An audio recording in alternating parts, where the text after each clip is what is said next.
Nobody can save the lost the way Jesus did. There's only a certain amount of time left. Time left.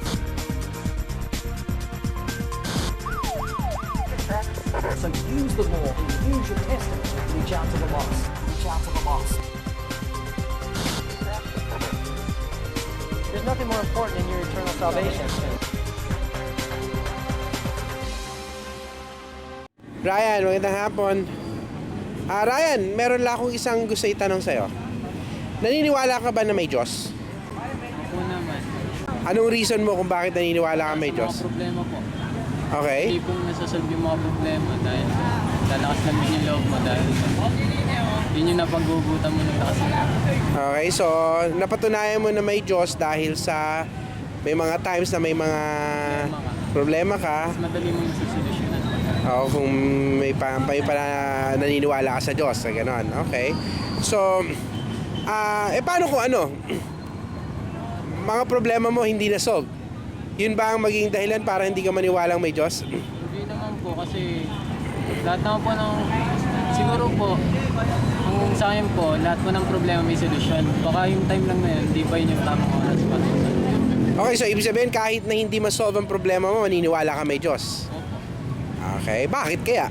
Eh hindi naman Kasi sabi mo kanina, yun ang pruweba mo na may Diyos. hindi naman lang po din masusukat kung talagang yung paniniwala natin kung talagang may Diyos sa problema lang. Hindi naman po sa problema lang natin malalaman. Sa ibang bagay din po. Okay, sa katulad ng ano?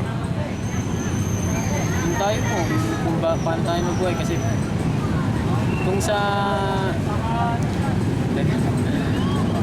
basta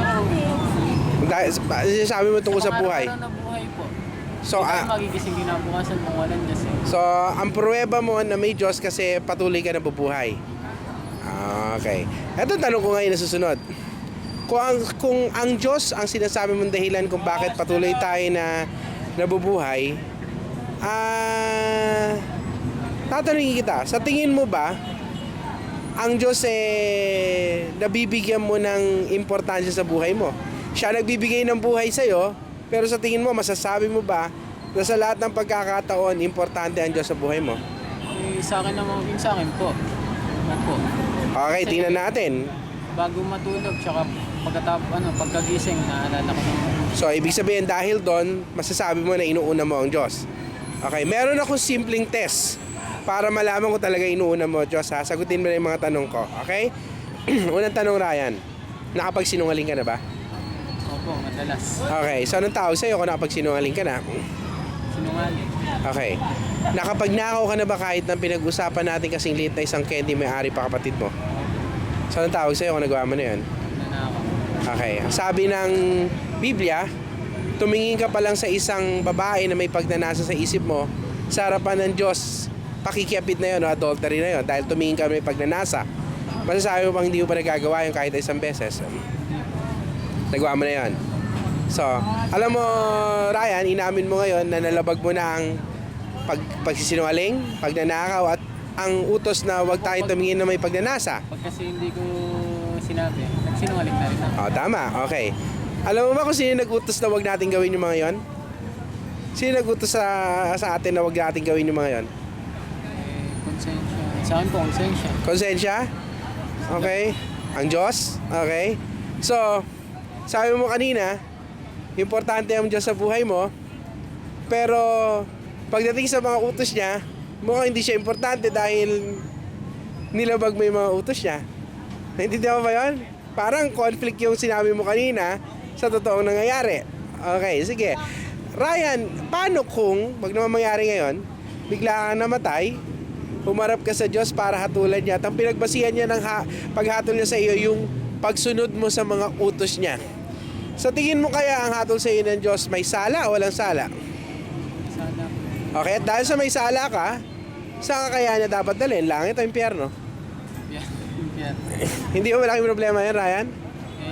Kung ano po yung decision niya, tanggap ko naman yan. Tanggap mo na pupunta ka sa impyerno at magpawalang hanggang kang magdurusa doon, wala nang labasan, isang lugar na sabi ng Biblia may mga uod na hindi namamatay at mga apoy na hindi namamatay, magpawalang hanggang ka na nandun.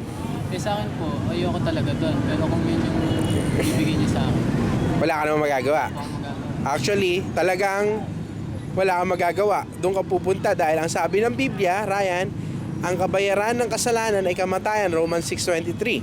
Ang sabi pa nga na isang verse sa Bible, Revelations 21:8, lahat ng sinungaling may lugar sa dagat-dagatang apoy, inamin mo kanina yan na nalalabag mo rin yan. Okay? Ang dahilan kung bakit tayo pupunta sa impyerno, dahil sa may kasalanan tayo laban sa isang banal na Diyos, ang sabi niya, kailangan nating pagbayaran at ang pagbabayad sa impyerno. Pero Ryan, kung sabihin ko sa iyo, meron ng lusot dyan. Gusto mo ba malaman kung paano ka makalusot? Okay, ang lusot dyan, kung merong ibang papayag na siya ang magbayad ng kasalanan mo. Mahirap po yan. May kilala ka ba pwedeng papayag? Sabihin niya, ako na lang paparusahan para sa iyo, Ryan. Meron ka, Naman po ng ganun. ayaw mo ng ganon, pero kung paano kung yun lang solusyon? Eh, paano po kung ibang tao yan tapos sa akin ginawa yun? Okay? So, Gusto ko po ako na lang. mas gusto mo ikaw na lang. Okay? So, walang solusyon sa problema mo. Okay? Pero alam mo, sabi ko sa iyo, Ryan, meron na solusyon. Alam mo bakit? Yung mamamatay siya ang mapaparusahan para sa iyo, may gumawa na. Si Jesus, 2,000 taon na nakakaraan, na kahit na siya isang Diyos na walang kasalanan bumaba sa lupa, 2,000 taon na pa ako siya sa krus, di ba? Alam mo ang dahilan? Para pagbayaran niya yung mga kasalanan mo. Hindi siya napako sa krus para pagbayaran ang kasalanan niya kasi wala naman siyang kasalanan. Pero siya, hinayaan niya dumaan yung sarili niya sa ganung sitwasyon dahil sa sobrang pag-ibig niya sa Ryan. Gusto niya, siya ang magbayad ng kasalanan mo. Sa 2 kondisyon. Ano yun? Una, pagsisihan mo yung kasalanan mo.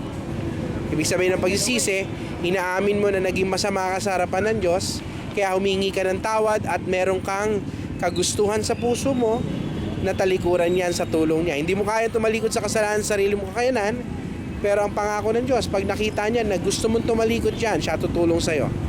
Okay? Pagsisisi ang una, Ryan, ha?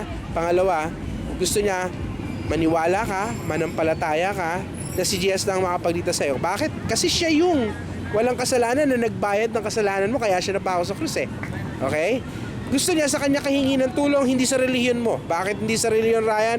Kasi yung relihiyon mo, hindi naman napako sa krus siya. Kaya aniban mo man lahat ng relihiyon, sa impyerno ka pa rin. Kasi walang pagbabayad sa kasalanan mo na ginawa yon. Yung mga mabuti mong gawa, ayaw ng Diyos na yun na isipin mo makakatulong sa'yo. Alam mo bakit? Kasi Ryan, kahit na ano bang kabutihan ang gawin mo, yung katotohanan na nakagawa ka na ng mga kasalanan laban sa Diyos, andun na. 'Di ba? Kahit na ang isang kriminal na nagnakaw, gumawa siya ng 10 kabutihan sa buhay niya, hindi ibig sabihin yung 10 kabutihan na ginawa niya sa buhay niya dahilan para hindi na siya parusahan sa pagnanakaw na ginawa niya. Tama? Ganon din sa sitwasyon natin. Kahit na ano pang mabuting gawin mo, Ryan, nauna na nakagawa tayo ng kasalanan na dapat nating pagbayaran. Kaya ino-offeran ka nga ng Diyos, siya ang magbabayad ng kasalanan mo kung magsisisi ka sa mga kasalanan mo at pananampalatayanan mo na yung ginawa niya sa krus ng Kalbaryo nung namatay siya doon para sa iyo yun. At ang pangako ng Diyos, pag ginawa mo yung pagsisisi at pananampalataya sa Kanya, okay, pag namatay ka, hindi ka na sa impyerno, doon ka na sa langit dadalhin. Okay? Bakit? Etong sinabi ng Biblia, 1:3-16, sapagkat gayon na lang ang pag-ibig ng Diyos sa sanlibutan na ibinigay niya ang kanyang nag-iisang anak upang kung sino man ang sa kanya ang manampalataya hindi na mapapahama kundi magkakaroon ng buhay na walang hanggan. Gusto mo ba magkaroon ng buhay na walang hanggan, Ryan, sa langit?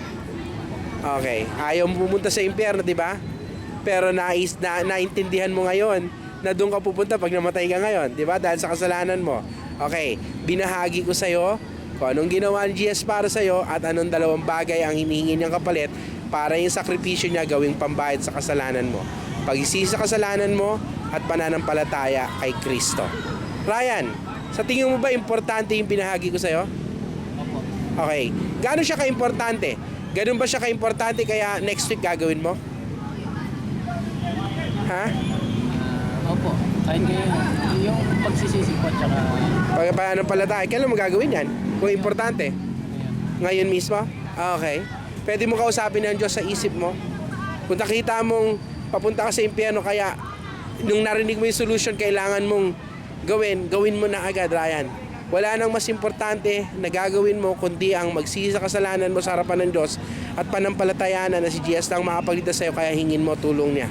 Okay? Pwede kang mamatay bukas, hindi mo ginawa yun, sorry ka na lang. Sabi ng Biblia, sa impyerno tayo.